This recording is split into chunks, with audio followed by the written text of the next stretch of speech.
Depuis plus de 20 ans, je fais des reportages sur les enfants et les adolescents de la DPJ à Noël dans le but que vos dons rendent plus magique ce moment. Je vous invite à me suivre dans une unité du Centre jeunesse de la Montérégie où j'ai rencontré des adolescentes qui y sont hébergées et des éducatrices. Pour respecter la loi et la confidentialité, les prénoms des adolescentes ont été modifiés. Mon nom est Harold Gagné et vous écoutez Diagnostic le balado, Noël à la DPJ. Marie a 17 ans. Elle demeure ici depuis 2 ans. J'avais et j'ai encore un trouble de consommation et de trouble du comportement. Et quand on parle de consommation, est-ce que je peux te demander de quoi on parle exactement? Quand je suis rentrée, je consommais beaucoup de chimiques. Je consommais cocaïne, speed, ecstasy, MDMA. Après ça, j'ai arrêté. Ça fait 2 ans le 24 septembre. Et c'est ça. T'as commencé jeune? Oui, j'ai commencé à 11 ans. Ça a été du pot. Après ça, ça a été cocaïne, MDMA, ecstasy. Et pourquoi tu es tombé dans la drogue, d'après toi? À cause des mauvaises fréquentations, à cause du cercle d'amitié que j'avais, le fait que j'ai toujours aimé me tenir avec des gens plus vieux que moi. Fait que, au primaire, j'étais avec des secondaires. Ça m'a emmené dans des mauvais choix. Me mettre en danger, embarquer dans les autos des gens que je connais pas. Plein d'affaires. Est-ce que tu allais à l'école? Oui, j'allais à l'école. Je consommais à l'école. Il n'y avait pas une journée où j'étais pas à jeun à l'école. Comment tes proches ont vécu ça? Ça a été dur? Oui, ça a été très dur, surtout pour ma mère. Ma mère est contre la consommation. Elle a toujours été comme me surprotéger de ça. Elle la consomme pas. Mais quand tu dis à ta fille, consomme pas, fume pas, fais pas ci, ta fille va avoir envie de le faire puis elle va avoir envie d'essayer. Et comment la DPJ est débarquée dans ta vie? Ben, l'école a fait beaucoup de signalements sur la consommation. À un moment donné, j'ai skippé un cours. Ma mère m'appelle, elle me fait « T'es où? » Et là, j'ai dit « J'ai un rendez-vous avec un arbre. » Un arbre? Ouais, un arbre. Tu sais, clairement, là, j'étais pas là. Fait que là, ben, c'est à ce moment-là que ma mère, elle a fait. Bon, là, c'est parti rendu trop loin. Fait qu'elle a dit à la DPJ qu'on l'envoie, puis on va voir ça va nous mener où après ça. Et c'est pas des psychoses, mais c'est des genres de psychoses où je perds le contrôle de mon corps et que je pars sur une autre planète et je peux être violente, je peux crier, plein d'affaires. Est-ce que tu as été obligée d'aller en désintoxication? Non, parce que, ben, dans un sens, une désintox, tu peux pas obliger quelqu'un à arrêter si elle veut pas arrêter. Ce moment, elle le savait très bien, fait qu'elle a préféré me confronter à la vie adulte, puis à faire comme, bon, là, tu t'en vas ensemble, tu vas faire ci, tu vas faire ça, puis tu vas remarquer, parce que souvent, quand t'es dans la consommation, tu peux pas vraiment remarquer à quel point qu'est-ce qui est ta vie sans consommation, parce que souvent, tu l'as pas vécu, c'est quoi sans consommation. Puis en rentrant enceinte, ben je l'ai vécu, c'était quoi sans consommation. Et je pense que oui, ça a été très bénéfique de rentrer enceinte pour ça. Mais est-ce que ça a été dur sur ton corps d'arrêter par soi-même, là? Oui. Ton corps demandait de la drogue, j'imagine? Ton cerveau, il en demande, ton corps, il en demande. Puis toi, faut que tu te battes contre lui en disant non, t'en veux pas, t'en as pas besoin. Il y a des gens qui consomment parce qu'ils ne veulent plus souffrir. Ouais. Ils ont eu du mal, ils veulent cacher ce mal-là. Mm-hmm. Est-ce que tu avais un mal à cacher? Oui, j'ai eu une enfance très difficile, j'ai eu plusieurs situations dans mon enfance qui a fait que ça n'a pas été toujours facile, que ça m'a laissé des traumatismes sur moi plus vieille. Ça a fait aussi que, ben, quand j'ai commencé à consommer, ben, ça a fait comme, oh my god, je ne ressens plus cette douleur-là que j'avais à l'intérieur de moi. J'ai vécu des abus sexuels, des abus psychologiques. Ma mère s'est séparée de mon père, j'avais 2 ans, et j'ai totalement arrêté de le voir à 5 ans.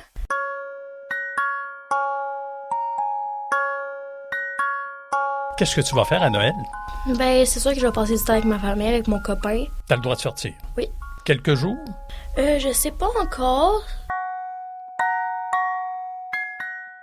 J'ai commencé à consommer, je me suis énormément éloignée de ma famille, puis de les personnes qui consommaient pas.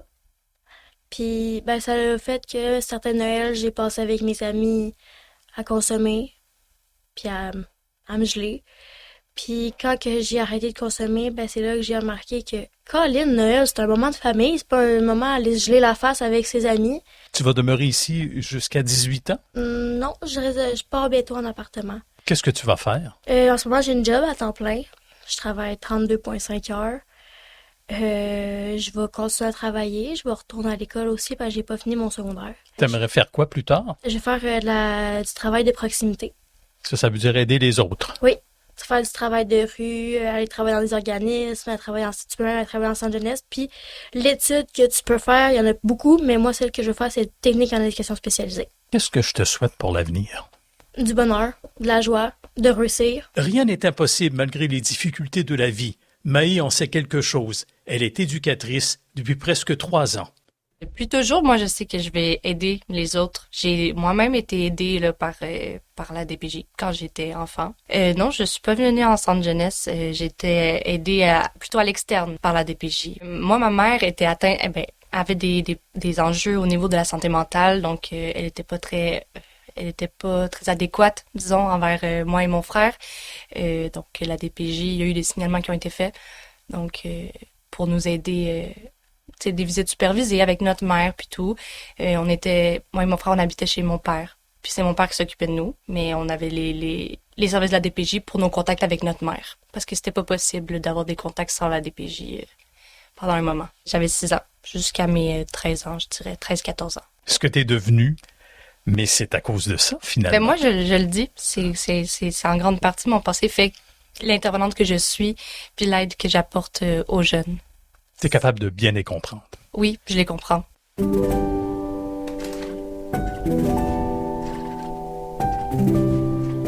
À l'unité, on a 13 jeunes, 13 adolescents. Puis moi, par exemple, j'ai 3 jeunes de suivi. 3 dossiers que je m'occupe plus personnellement. Chaque éducatrice temps plein, on a chacun de nos jeunes de suivi. Moi, j'en ai 3. En général, on a des jeunes entre 13 et 17 ans. Ça peut aller de la fréquentation scolaire, troubles de comportement, automutilation, troubles de consommation, problèmes de consommation. Fois c'est à la maison, ça peut être très difficile. Il y a des abus physiques, sexuels qui peuvent vivre des fois les jeunes aussi. Et qu'est-ce que vous pouvez faire pour les aider? La plus grande aide, ça va être de les écouter, les comprendre. Après ça va être d'avancer avec eux. Ça va être dans le quotidien. Juste les simples moments de quand ils se brossent les dents, c'est des petits pas comme ça qui font qu'on les aide.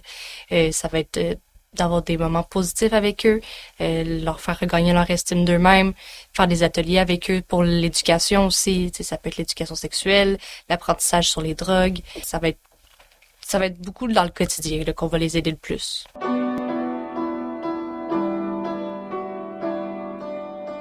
J'aime ça jouer du piano parce que ça me détend, puis que quand je pèse sur la note, ça m'aide à libérer une émotion que je suis pas capable de libérer autrement. Lily se réfugie souvent dans cette salle du centre où elle joue du piano. Elle aussi a 17 ans et est hébergée dans ce centre depuis presque 1 an.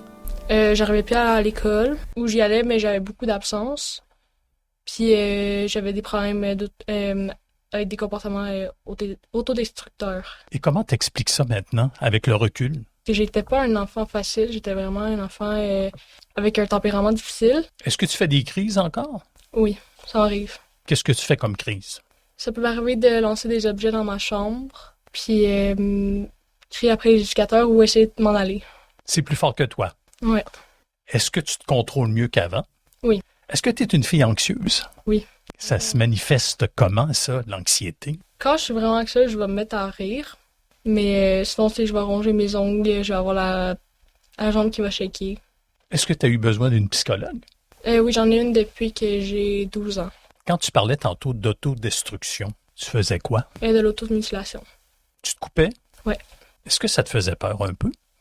Non, pas vraiment. C'était comme un cri d'alarme, c'était quoi ça? C'était un moyen de me soulager puis de reprendre le contrôle sur ce qui se passait. Est-ce que tu trouves que la vie est belle maintenant? Ça dépend des jours. Ça dépend vraiment des jours parce qu'il y a des journées que je trouve ça plus dur puis j'ai de la misère à affronter.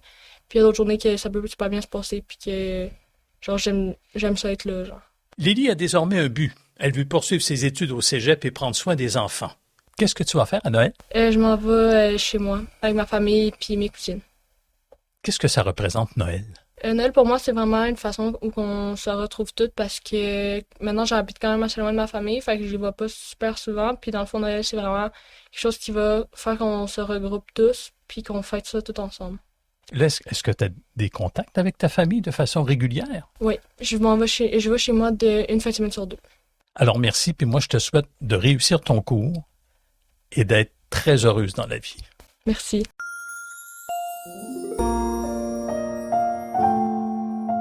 Au début, j'ai travaillé à l'enfance, puis j'aimais beaucoup les enfants. Je voulais vraiment travailler avec les enfants. On dirait que je veux juste tellement rendre les gens bien, je veux les aider. On dirait que je me vois, moi, petite adolescente qui allait pas bien, puis que je voulais que quelqu'un m'aide, je cherchais l'aide partout. Fait que je me dis, si moi, j'étais autant en souffrance, eux, je les imagine pas à quel point qu'elles sont. Fait que c'est peut-être un peu mon âme de sauveur. Je veux vraiment que tout le monde aille bien. Je veux pouvoir comme les sauver un peu, même si je sais que c'est pas toujours possible. Mais je veux qu'il aille le mieux possible. Élisabeth comprend elle aussi très bien ces jeunes. Elle est éducatrice depuis 2 ans. Est-ce que vous êtes passée à la DPJ? Non, je me suis pas rendue là, mais j'ai eu une passe plus difficile par contre au secondaire. Puis si moi je me dis à quel point j'allais pas bien alors que j'avais une famille totalement bien qui m'accompagnait, des parents super cool, tu sais même ma famille élargie était super. Si eux ils ont une famille dysfonctionnelle, à quel point pour eux c'est encore plus difficile de se remettre de certaines choses qu'ils peuvent vivre. Là. Quel genre de Noël vous souhaitez aux enfants et aux adolescents de la DPJ? Ben, dans le meilleur des mondes, ça serait qu'ils soient avec leur famille ou avec des gens qu'ils aiment. Mais malheureusement, c'est pas toujours possible. Fait que s'ils sont avec nous, on essaie de rendre ça le plus magique possible, d'aller manger au restaurant, de faire des activités, de rendre les unités belles pour qu'ils s'y sentent bien. Est-ce que vous allez travailler à Noël et dans le temps des fêtes? Oui, je vais travailler au jour de l'an. Donc, je vais commencer la nouvelle année avec eux. Vous êtes jeune, j'imagine début de la vingtaine. Exactement. Je ne demanderai pas votre âge précisément, mais le fait de ne pas avoir beaucoup d'années de distance avec ces jeunes-là, est-ce que c'est dur? Est-ce que c'est compliqué? Non, moi je pense même que c'est un avantage parce que je peux me remettre à leur place. Il y a quelques années, j'avais leur âge, je sais qu'est-ce qu'ils vivaient, peut-être à 14, 15, 16 ans. Je comprends mieux leurs besoins au niveau de voir leur famille, de voir leurs amis. Fait que ça met beaucoup plus de sens à certains de leurs comportements. Quelles sont les pires situations que vous avez vues chez ces jeunes-là? Des enfants qui sont vraiment brisés parce qu'ils voient que leurs parents veulent pas nécessairement passer du temps avec eux, qui voient que des fois leurs parents préfèrent un enfant comparé à eux, je les vois à quel point ils sont brisés à l'intérieur. Ou sinon, quand il y a des grosses désorganisations, qu'il y a des cris, des pleurs, puis que ça peut durer là, vraiment pendant plusieurs minutes, voire même quelques heures des fois. Est-ce qu'il y a des enfants abandonnés? Est-ce qu'il y a des adolescentes abandonnées? Ben, en fait, oui, il y a des ados qui ont pas nécessairement de famille vers qui se tourner, puis c'est ça aussi qui est difficile, c'est de devoir leur trouver un autre plan que leur famille, parce qu'on veut pas qu'ils passent toute leur adolescence en unité de réadaptation. Comment ça va, Noémie? Bien. T'as quel âge? 14. Noémie est une des plus jeunes du groupe. Elle est hébergée depuis 9 mois et a mis plusieurs minutes avant de me raconter pourquoi elle est en centre jeunesse.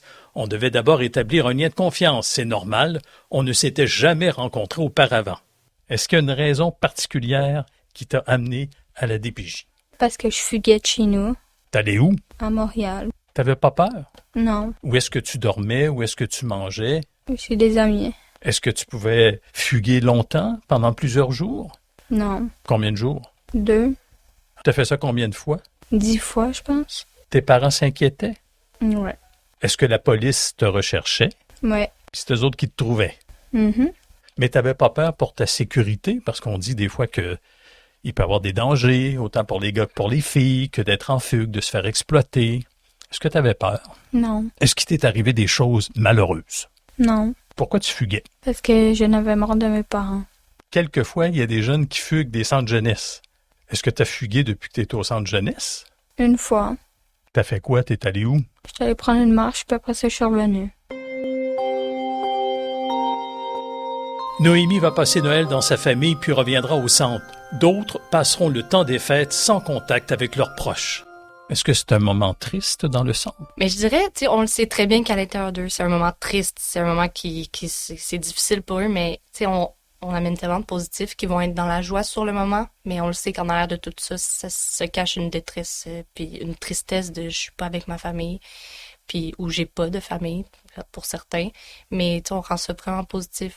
Dans le temps de Noël, on fait des activités, des jeux, on fait un souper avec eux, ils se mettent tout beaux, on déballe les cadeaux, on fait du karaoké, tu sais, ça devient le fun, puis ça calme un peu leur détresse. Qu'est-ce qui est le plus dur avec ces jeunes? Ouf. Je pense que des fois, c'est juste de les voir vivre tellement de douleur puis on peut pas faire grand-chose. On doit comme les laisser aller. Je pense que des fois, c'est de pas pouvoir les aider instantanément, de ne pas pouvoir enlever là, tout le mal qu'ils ont vécu. On voudrait tellement que ces enfants-là puissent être bien. Puis on peut pas juste claquer des doigts puis maintenant sont corrects, ils retournent chez eux. C'est pas comme ça que ça fonctionne. C'est ça que je pense qui est le plus difficile.